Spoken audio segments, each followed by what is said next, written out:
Hello, welcome to Free Bible Commentary with Pastor Teacher Dr. Bob Utley. Be sure to visit Free Bible Commentary at www.freebiblecommentary.org. Now, here's Bob. Hello. We're going to begin the book of Leviticus today. We're going to have the unenviable task of trying to do chapters 1 through 7, as well as introduce the book briefly. So I think it'll help us to kind of see an outline form and maybe to go through this and see what exactly the author was talking about without trying to do all the detailed ritual here. I'm going to be sending you a very detailed outline, one of the ritual, how it occurred, and the second part would be some exegetical notes through these chapters. I want to mention 3 books to you that I think will be very, very helpful. The first one is this book on Old Testament words. It's the Synonyms of the Old Testament by Griddlestone. This will really help you understand Old Testament. It's indexed extensively, put out by Erdman's. I hope you'll get it, especially on a book like Leviticus. And the 2 commentaries I recommend for really the whole Bible, this is Leviticus in the Tyndale Old Testament series. This is the paperback. It's not very expensive. You'll really like it. I like all the Tyndale commentaries, both Old Testament and New. And in this, I guess my favorite one is the New International Commentary. This is the Old Testament section of that. And this is very, very helpful by Wenham. The other one is by Harrison, R.K. Harrison. And I think these textbooks will help you extensively in the book of Leviticus. The book of Leviticus basically breaks into 2 halves. Chapter 1 through 16 on how do you approach a holy God, and then 17 through the end of the book on how do you stay in communion with a holy God. Chapters 1 through 7 are basically the different kinds of sacrifices that were available to the Hebrew community. Chapters 1 through 5, right in there, really it goes to about 6, 7, 1 through 6, 7, basically deals with the people and how they come. And then the rest of this, the latter part of 6 and 7, is the priest and how they do the ritual when the people do come. So here we have both aspects. And I kind of want to give you that outline before we start, if we could. First of all, I would say it's a list of sacrifices, chapter 1, verse 1 through chapter 7, verse 38. Number 1 is the burnt offering. It's chapter 1, verses 3 through 17, and it's picked up in the priest part in chapter 6, verses 8 through 13. And then we have the meal offering, or the cereal offering, or the grain offering, depending on what translation you have. It's chapter 2, and then chapter 6, verses 14 through 23. Then we have the peace offering, or the fellowship offering, or the communal offering. It's found basically in chapter 3, and also in chapter 7, verses 11 through 24 is where it deals with the priest. And then uniquely, also in chapter 7, verses 22 and 24, it deals with the peace offering again. And then the sin offering is found in chapter 4, 1 through 5:13, and the priest part in chapter 6, verse 24 through 30. And then we have the guilt offering. It's found in chapter 5, verse 14 through 26, and again the priest part in chapter 7, verses 1 through 10. The beginning of chapter 6, verses 1 through 7, deals with some of the conditions for sacrifice. And basically, I think when you see it in context, it's going to list some of the intentional sins that are covered. And then we're going to have a basic summary in chapter 7, verse 37 and 38. Now, let's go back and start at the beginning of the book if we could. Then the Lord called to Moses. The title of this book in Hebrew is, "And He Called," meaning Yahweh. The Talmud calls it the Law of the Priest. But the Septuagint called it the Levitical book, and that's followed by the Vulgate, which called it Leviticus, had to do with the Levites, and that's where we get this English title. Notice where it says, "And when Moses spoke to him." Now we learn back from Exodus 20, verses 18 through 21, that the people were afraid of God when He came down the mountain. His voice sounded like thunder, the mountain quaked, and so God began to speak through Moses to the people instead of directly to the people. Okay? So Leviticus is given while they're at Mount Sinai before they leave on the wilderness wandering experience. "Speak to the sons of Israel and say to them, when any man of you brings an offering." Now this when implies a voluntary nature. Now there were some burnt offerings that were offered at regular intervals. Burnt offerings are the oldest kind of offering. It means that which goes up, and it means the offering was totally consumed. We see it back in Genesis chapter 8, verse 20, where Noah offered a sacrifice to God as soon as he came out of the ark. We also see it in Genesis 22 when God told him to offer Isaac. That was a form of burnt offering. We see it in Judges 6, 19 through 21, Judges 11, 31, Judges 13, 19 through 21, 1 Samuel 6, 15, 1 Samuel 7, 9, and 1 Kings 18, 21 through 40. And so it's a very ancient kind of sacrifice. There were some regular kind of burnt offerings. There was called the continual, which meant the morning lamb sacrificed and the evening. 9 o'clock in the morning, 3 o'clock in the afternoon. That's Exodus 29, 39 through 42. Then there was the Sabbath, where that was done twice. A double offering of continual, Numbers 28, 9, and 10. Then there was every feast day, there was a burnt offering. You can see that in Numbers 28 and 29. Then on the Day of Atonement was a special burnt offering for the whole community, Leviticus 16. And I think when you compare all those, you'll see that this is a burnt offering, but of a voluntary nature. And the question's always been, what does it mean? Well, it seems to involve something of the substitutionary nature of this innocent animal for man's sin. But the burnt offering seems to deal with sin in general, while the sin offering and the guilt offering seems to deal with specific acts of sin. The sin offering, those acts of sin to which restitution cannot be made, and guilt offering, those acts of sin to which restitution can be made. And so several of these categories are meant to bring man back into a right relationship with God. Now the word offering here is the word korban. You might want to see Mark chapter 7 verse 11 where Jesus talks about that. It simply means an offering in general. Okay? To the Lord, and you shall bring the offering from the animals from the herd of the flock, basically domestic animals. If it's an offering, it's a burnt offering, means that which goes up from the herd, he shall offer it. Now I want to give you a series down verses 3 through 6 of all the thing that the offerer, not the priest, but the offerer was to do. He was actively involved in this sacrifice. He shall offer it. He shall bring it to the door of the meeting. That's in verse 3. He shall press his hands on the head of it. That's in verse 4. He shall kill it himself. Verse 5. He shall skin it. Verse 6. And he shall cut it into pieces. Now the priest will collect the blood and lay the pieces on the altar and sprinkle the blood around the sacrificial altar. That's the priest's part. And that's seen in a little different chapter here, particularly chapter 8, verses 8 through 13. Notice it mentions here that it shall be a male. Now, several times, if it's a kind of a sin offering, it's a male. And other of the peace offerings, it can be a male or a female. It seems to be degrading here in the sense of a more expensive sacrifice and a less expensive sacrifice. It kind of runs from the high priest to the people as a whole, to the leaders, to the poor of the individual. And so you see God is making provision for all aspects of society in this sacrificial system. Now some say it was a male because it cost more, and that may be true when you compare chapter 4 verses 23 and 24. Some say no, you didn't need quite as many males for a herd as you do females. But I think the emphasis here is on the costliness of the sacrifice, and so I think a male is meant to be a more expensive animal.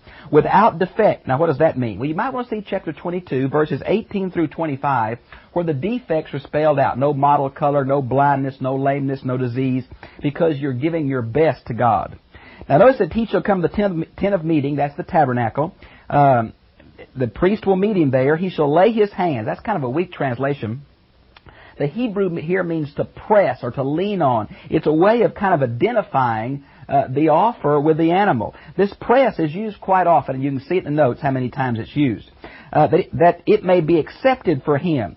Now, if you compare this with several other places, let's say a good example might be Numbers 8, verse 10. You see this laying hands on was a way of identifying with someone, making them a representative of you, and that's what I think it's used here.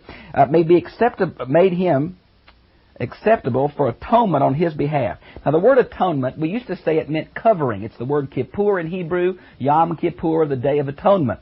But new etymological study has seemed to reveal that it either comes from a different root to mean to wipe clean, or from another root to cleanse.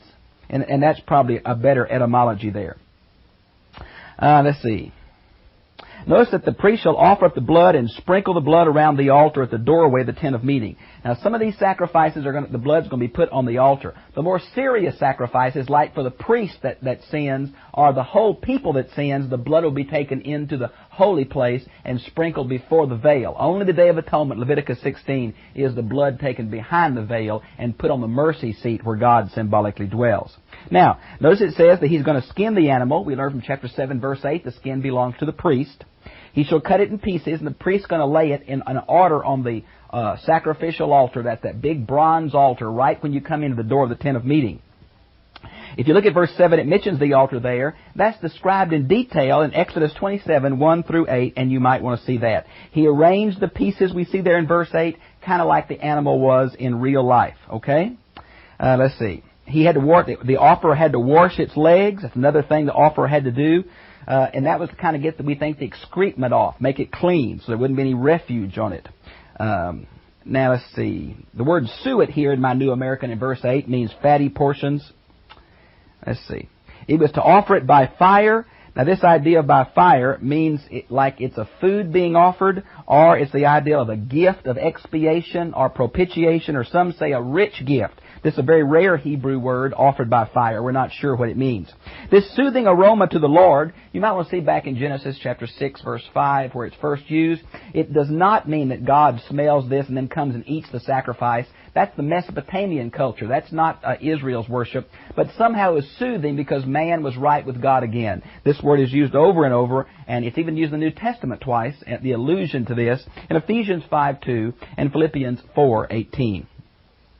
Notice then, for the poor down here, they could offer turtle doves. They didn't have this expensive thing. And the priest did most of the work for turtle doves. Could be either sex, because you can't tell with a bird real easy. And so here's God's provision. But the man still had to, verse 16, take the craw or the crop out. And some think it means defeather it. Others think it means throw the contents away. Again, the Hebrew word is too rare here for us to really know. By the way, verse 16 kind of gives us a hint at where the place of the ashes was. It seems to be inside the tabernacle area, somewhere to the east of the sacrificial altar. Now, in chapter 2, we're dealing with the grain offering. King James calls it meat, but it simply means grain of some kind.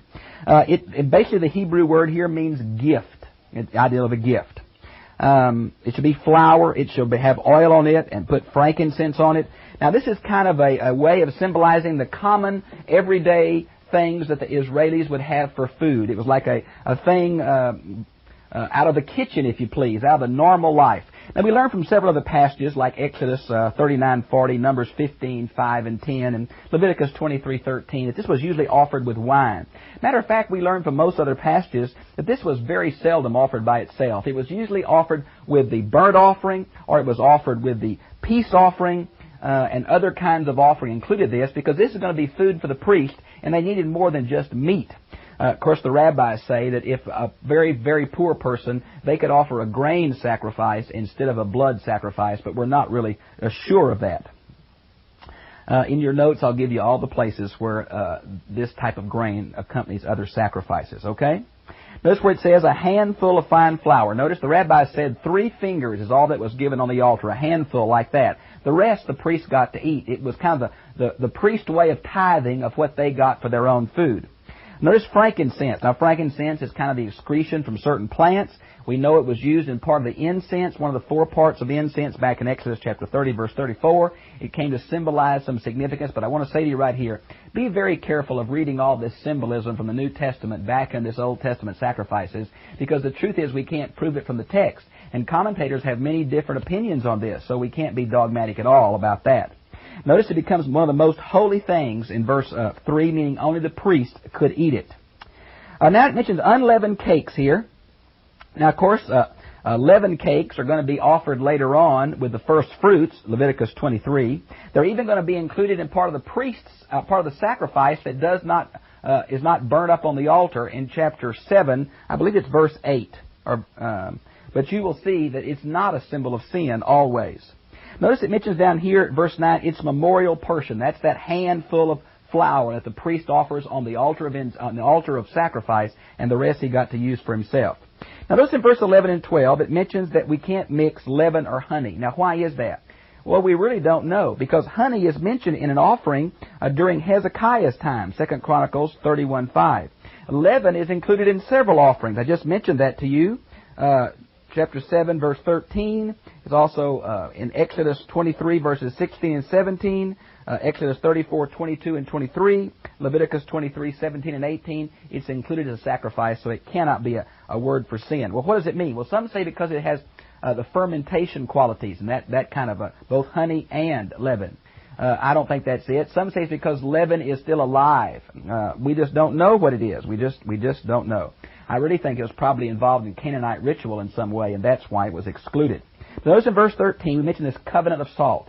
There cannot be a grain offering offered without salt. Now, salt, we know, is used in Roman sacrifices, Greek sacrifices. There's even a salt covenant mentioned in the Bible, Numbers 18:19, 2 Chronicles 13:5, and Ezekiel 43:24. Salt had the symbolism of permanence, the symbolism of purity, the symbolism of necessity of life, the symbolism of a way of friendship meals, and which exactly one of these it is, I'm just not sure. Now, in chapter 3, I think it's very interesting as we move to the peace offering. The literal word here in Hebrew means to slaughter. There are several kinds of peace offerings. There's a thank offering, a vow offering, and a free will offering. And all that speculation on exactly what it means is somewhat ambiguous, so dogmatism is inappropriate. Now, you could use a male or a female here. This was like a fellowship meal. It's still voluntary. You didn't have to do this. Many of us believe the Lord's Supper has a great analogy in this, where God symbolically dwelt with a man and he ate meat with his friends. They had meat very rarely. It was a rare occasion. They even had smaller kind of sacrifices for those who were poor. You didn't have to bring a bull. You could bring a goat or a sheep or something like that. Notice in verse 17 it says, it shall be a perpetual statute throughout your generations. Now, this little phrase, perpetual statute, is the Hebrew word olam, which can mean for this period of time, for eternity. It kind of depends on the context. This little phrase is used quite often in Leviticus. I'll have it in your notes. It's one of the ways to divide the book up. We think this is like in the book of Genesis, these are the generations of the author's way of dividing the book. These seems to be the way of the author of Leviticus for dividing the book. Now, let's see. You can't eat fat or blood. Now, the fat symbolized the best. It was dedicated to God. The blood symbolized the life. It goes back to Genesis 9:4 and 5. We see in Leviticus 17:11 that life's in the blood. So the blood belongs to God. Man can't eat meat with blood in it. And the fat belongs to God because that's the part that God gets in the sacrifice, and so it's excluded completely from man. Now, in chapter 4 and 5, we see that chapter 4, verses 1 through 13, is where restitution was possible, okay? Restitution is impossible. That's called a sin offering. Then in chapter 5:14 through chapter 6, verse 7, restitution is possible, and that's called a guilt offering or a trespass offering. I think it's important you see that. As chapters 1, 2, and 3 are voluntary, chapters 4 and 5 are mandatory for sin in the camp. Now, I think it's important here. The word sin here means missing the mark. The word righteous in Hebrew means a measuring reed, and any deviation from that standard is sin, to miss the mark, to fall short, to be perverse, to be crooked, and here's the word for sin. Notice the idea of unintentionality. You might want to see chapter 5, verse 15. The New International Version and the New English Bible have the word inadvertently here. It means that they sinned without knowing it. You might want to see Numbers 15. Let's see. Can't read my own writing. I believe 27 and 31. You might want to look at that. Now, I want to outline this for you real quick, because in chapter 4, verses 3 through 12 are for the high priest when he sins unintentionally. Verses 13 through 21 is for the whole nation when it sins. The rabbis say here for the council that guides the nation. That fits the context best. Verses 22 through 26 is a tribal leader that sins. And then verses 27 through 35 is for the individual that sins. In the first two of these, the high priest and the nation as a whole, the blood was taken inside the holy place. On the other two, it was simply poured out at the base of the altar of sacrifice, which shows two different kinds, the significance of the sin involved. Notice in verse 3 it says, if the anointed priest who sins so far as to bring guilt on the people. Notice that the high priest sins, that all the people have sin in their life, and this is that idea of the corporateness of sin, as well as the individual aspect of sin when an individual believer must come because of sin. Let's see, the different types of sacrifice here, I think, are related to an economic condition. Notice the bull is for the high priest, and there's a bull for the whole congregation, but it goes down to a lamb or a goat, and then later on for a turtle dove for those who are very, very poor. Notice that the blood sprinkled 7 times in verse 6, that kind of perfect number. Also notice that if the whole congregation sins, in verse 13, Now, some say this means they're legal representatives. The rabbis say it means the Sanhedrin. But I think, I'm not sure we can get the Sanhedrin back this early. It doesn't develop until the time of Ezra. So I think they're reading too much back. Now, this same kind of idea for the whole congregation also was the Day of Atonement, where the high priest offered a sin for the whole nation. But this kind of seemed to be some special sin during the year of which the nation needed to be expiated of immediately. And that's what this is for. Let's see. By the way, verse 26, we have the word atonement again, which we think means to cover, but I think means probably to wipe clean or to cleanse. It's the name for the mercy seat. This same word will be used in the New Testament to describe the mercy seat. Now, let me come to chapter 5, verses 1 through 13. And again, I want to mention to you in chapter 4, verses 1 through 35, in chapter 5, verses 14 through 19, we're dealing with unintentional sin. But in chapter 5, verses 1 through 13, in chapter 6, verses 1 through 7, we're dealing with intentional sin against a covenant brother. Now, it is intentional in the sense that you knew you were doing it, but you did it against your brother, not against God. But in a sense, to sin against your covenant brother is to sin against God. There's a Godward aspect of this sacrifice. There's a manward aspect of this sacrifice. If it is Godward, you present a sin offering and you can't make restitution. But if it's manward, you also give a sin offering, but you make restitution, 1/5 or whatever. And so I think you see these different kinds of sacrifices. In chapter 5, verses 1 through 13, there seems to be 3 different categories of this kind of intentional sin. The first one is you're not a witness in court when you should be. Number 2 is you touch something unclean but really without not knowing it. And number 3 is a rash oath that you make in God's name. Implication may be intoxicated, and you can be expiated from that. Notice in verse 7 it mentions, both 7 and 11, if he had insufficient means, he could offer a different kind of sacrifice, a lamb in verse 7, 2 turtle doves or 2 young pigeons in verse 11. God always cared for the poor. The guilt offering begins in verse 14. It's very much like the sin offering, except that there is also restitution that has to be made. Notice in chapter 1, verses 1 through 6, we kind of bring together some of these other intentional sins against a brother. You steal a deposit, you rob him, you cheat him, you lost something and lied about it. Now, these are intentional sins. It's important for me to know that there is no sacrifice for intentional sins against God. That's why David couldn't offer a sacrifice in Psalm 51 except a broken and contrite heart. But there is sacrifice for these rather mechanical and somewhat limited sins of intentionality, but that's only in a very limited way. Notice they had to pay back what they had plus 1/5. That's in verse 5. In verses 6-8, chapter 6-8 through chapter 7, verse 38, is the priest's duty. It deals with the same sacrifices we've dealt with in chapters 1 through 5, but now it's the priest part. We talk about how the offerer comes, and it's basically the same way. He comes to the tent of meeting, he kills the animal except for the turtle doves, he skins it himself, he cuts it up, he washes the back legs. That's all the offerer's part. Now we're going to get into the priest part. We can't be real hard and fast on that because it's a little fluid between these categories, but it does hold pretty much. Notice in verse 9 they're to keep the fire on the altar burning. Same thing said in verse 12, same thing in verse 13. Well, that seems to kind of contradict chapter 1, verse 7, where they're told to start a fire on the altar. Some have said chapter 1, verse 7 is in case someone brings an offering during the wilderness wandering period, but this other one is the continual sacrifice that's done every morning and every evening, and they had to keep the fires burning. For this continual, you might want to see Numbers 28, verses 3 through 8. Let's see.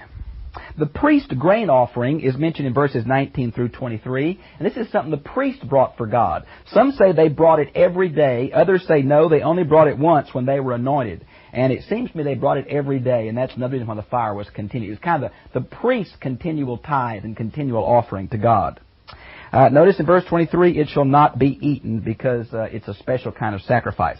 This priest grain offering was not mentioned at all earlier when we're talking about the people, but it's found in this uniquely priestly section. Then chapter 8 deals with the same kind of information to the priest about what to offer and when to offer. I've given you extensive notes on how, and I can't cover it in the amount of time that I have to do this many chapters. Notice it says, in his uncleanness that person shall be cut off from his people. Now, how can you become unclean? Well, chapter 11, you can eat the wrong kind of food. Chapter 12 through 15, you can have bodily emissions. And then chapter 22 of Leviticus describes other ways that a man can be unclean. If he participated in a fellowship meal while knowingly unclean, he was to be cut off from his people. That's verse 20 and 21. Now, that means the judgment of God would fall on him, and the implication is that he would die. There were serious consequences for violating this holiness code. Notice again in verse 23, it mentions that you shall not eat fat. Again, fat is God's special part. Now we'll see chapter 3, verse 17. Notice in verse 26, the prohibition against blood is there. Again, the life's in the blood, Leviticus 11:17. And here's some other places where the blood is seen to be so significant. Genesis 9, verses 4 through 6, Deuteronomy 12, verses 16 and 23 through 25, and Deuteronomy 15:23. The life's in the blood. It's sacred to God. Now, this wave offering is interesting. Notice that the offerer will bring it with his own hands to the priest. Now, some say they wave it like this, symbolically to give it to God and God to give it back. Some say they wave it like this. Some rabbis say there's two different kinds because there's two different Hebrew words here. One means this way and one means this way. But to tell you the truth, the etymology is uncertain and we just don't have any idea of what this wave offering means. But it seems to symbolize that which is given to God. In verse 31, the word breast is mentioned. And a hind leg is the priest offering. We have found a Canaanite temple in the city of Lachish, somewhere that was destroyed while in use around 1220 B.C., some say at the time of Joshua's conquest. And in the archaeological site, there was a lot of the bones of the forepart of an animal, which seems to say that this forearm, this shoulder piece, had a special significance to Canaanite people. But exactly what it is, we're not sure, and we're not sure of the significance here. Now, verses 37 and 38 are a summary of all of chapters 1 through 7. It's very interesting to me, as a point of the historicity of this, that Mesopotamian documents use their index at the last. And that seems what this is. It's a summary that really is used as an index, which I think shows the historicity of a 2nd millennium BC authorship date for the Pentateuch. Well, I'm sorry this has been so fast. Please look at these books. The New International Commentary has some good New Testament application. So does the Tyndale Commentary. Be careful of not being too dogmatic of spiritualizing these texts of how they relate to Christ. And the notes will be extensive. I've enjoyed being with you. God bless you. I'll see you again. Same time, same place next week.